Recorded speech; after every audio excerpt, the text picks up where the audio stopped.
Good afternoon. Menos 10 para alas 3. Ayun po yung ginagawa ng China na tulay. China Bridge. Dito po sa Binondo. Sa panahon ni dating Pangulong Duterte at saka ni Yorme. Yan ang pinagawa. So, dito tayo pupunta. Ito, bagong tayo ito. Itong lugar na ito, bagong tayo yan. Titignan natin ano. Ito yung Pasig River. Yan. Yan yung Pasig River. And vice versa. Doon sa likod, ayun. So dito tayo ngayon pupunta. Mga bata, estudyante. Maganda nga naman yung oras dito ubusin sa ganyan. Malayo sila sa drugs.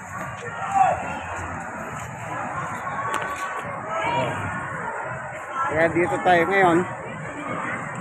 Yan pa, mga estudyante. Siguro wala na silang pasok ko. Kaya nandito sila. Bagay. Para makapag-relax. Mga bata, estudyante. Yan pa. Nga lang yung water lily dito. Ayan, water lily. Water lily. Meron. So, tignan natin ano. Masaya yung mga estudyante. Mga estudyante.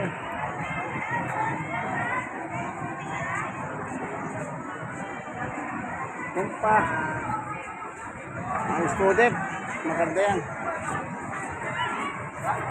Meron pala packet dito. Kung alam ko lang. Ay kanya lang. Hindi rin ako makakadaan dito kung gawa ng nasa kabila ako. Ang dito para makatawid.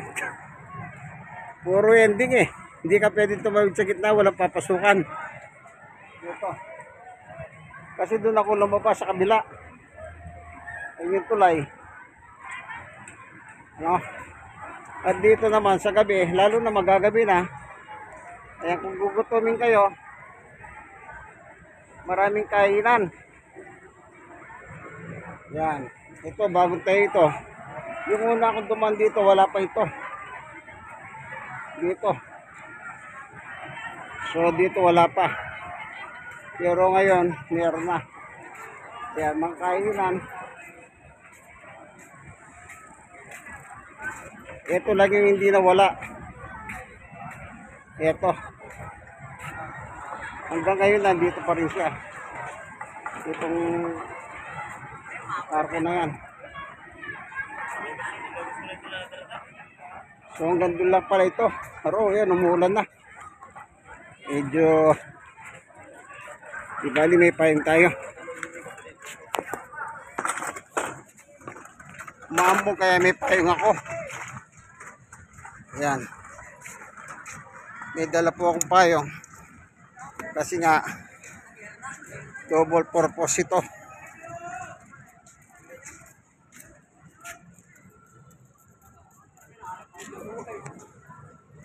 Yun yung mga kainan. Ayun yung tulay. Yan. Yung Pasig River naman ito. Doon sa ano, papuntang Manila Bay yan. Papuntang Manila Bay po yung nakikita nyo yan.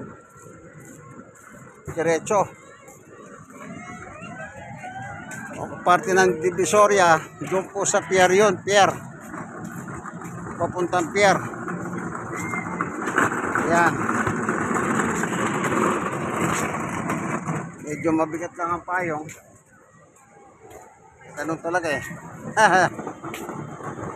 Ayan. Mamaya dito, si maga pa, alas 3 eh. Pero mamaya, Ayan, lumalakas na yung ulan. So tapusin lang natin hanggang dulo. Then stop muna tayo kasi kung lalakas yung ulan. Kaya pag ginutom kayo, wala namang problema rito. Merong kainan. Ayan, nagsisipaganda na po sila. Yan.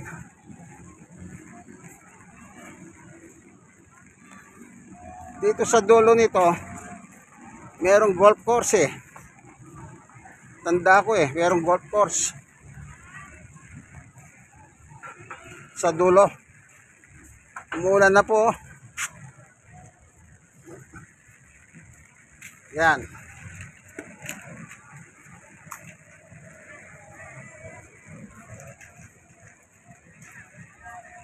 Talo ako walang payong.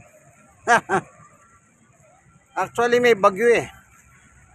May paparating na bagyo. Kanya lang hindi pa ano kung nasaan pa siya o kung gaano na siya kalapit.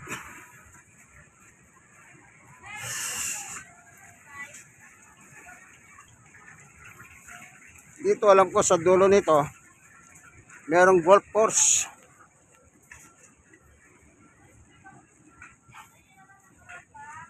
Ayan. Masaya dito pagkagabi. Kasi maliwanag. Ayan. Tama yung sa may golf course ka. Yung pader na yan.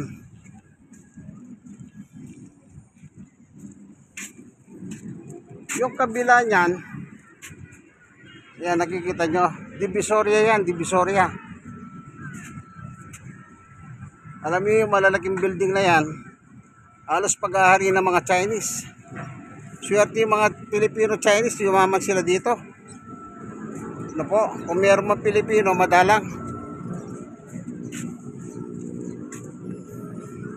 Kasi kasabihan yung mga Chinese, matyaga sila sa negosyo, kaya sila umunlad. Ang Pilipino, hindi raw po matyaga, wala silang tyaga. Ewan ko gaano katotoo yun.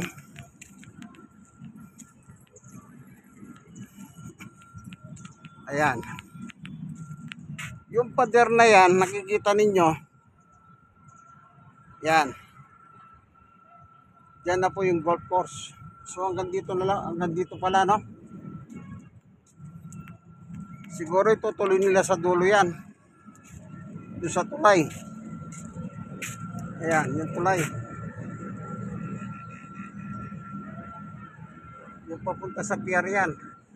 Tulay. No? Yung tulay nakikita nyo pong yun. Yung tulay nilalakad ko nung araw yan papuntang Paseco. Paseco. So, makulimlim pero sige. So hanggang dito lang tayo, ano? Then balik kaya tayo. Dito tayo sa likod dumahan. Tignan ko lang yung likod ng mga kantin. Ito. Kasi sarapan tayo kanina.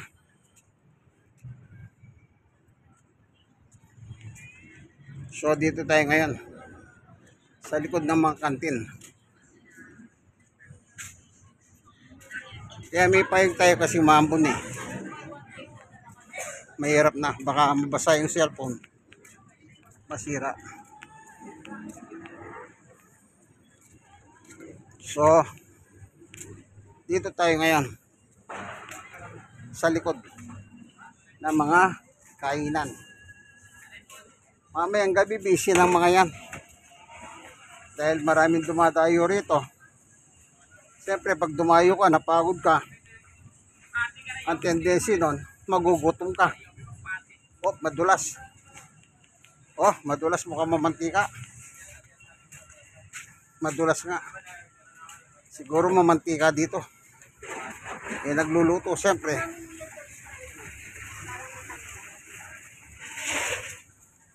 At saka mga sabon.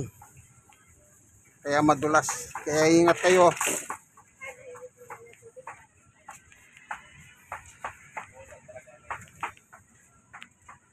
Yan, dito tayo.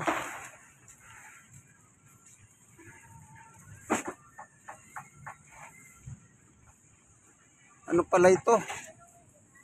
Ano palang bayang Magiliw pala ito? Ayan o, lupang inirang. Duyan ka ng Magiting. Ito pala nakapost dito. Sa bayang Magiliw pa yan. Yung Philippine Anthem.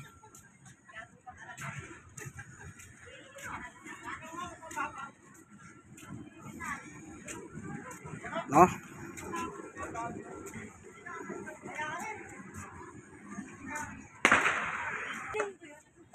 Okay. Sige, magpatuloy na tayo sa paglalakad para ma-exercise tayo. Si nanay, pagod na raw kaya iwan muna nila. Hello! Ang inyong kaibigan kay Jesus Brother Manny Bautista.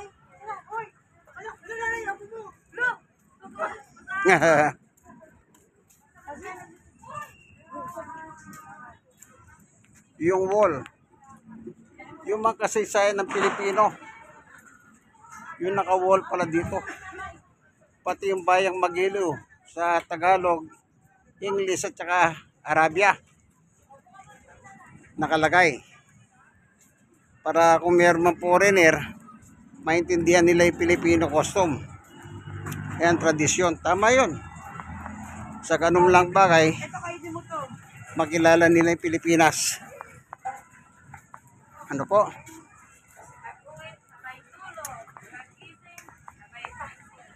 Ayan. Ayan. Mga negosyante po sila. Oh, mamaya busy na yan mamaya. Sa dami ng kumakain dito. O, si Bonifacio naman ito pala. KKK. Ito. Ito naman yan. Treaty of Paris. Ito naman yung konstitusyon. Ayan, nandyan ang kasaysayan pala ng Pilipinas. Ito yung blood compact. Yung sinira yung mga sedula at nag-blood compact sila. Itatag yung katipunan. Ano ba yun? Katipunan, puro katipunan. Si Jose Rizal, no limit ang gire. Yan nakasulat sa no limit ang gire. Meron pa si Rizal dyan. Page 27. I-search nyo po para meron kayong assignment kung ano sinabi ni Rizal doon. Ano? Ayan. Sila lapu-lapu. So, laban sa mga Kastila. Sa mga mananakop ng Pilipino. Kasaysayan ng mga Pilipino yan. Ito nakalagay dito. Oh. Filipino struggling through history. Yun nakalagay lahat dyan. Kasaysayan ng Pilipinas. Kung paano nagipaglaban ang ating mga bayani laban sa mga mananakop. Kagaya nito, si Botong. Carlos Botong Francisco. Yan, nasa sining naman ito si Botong. So,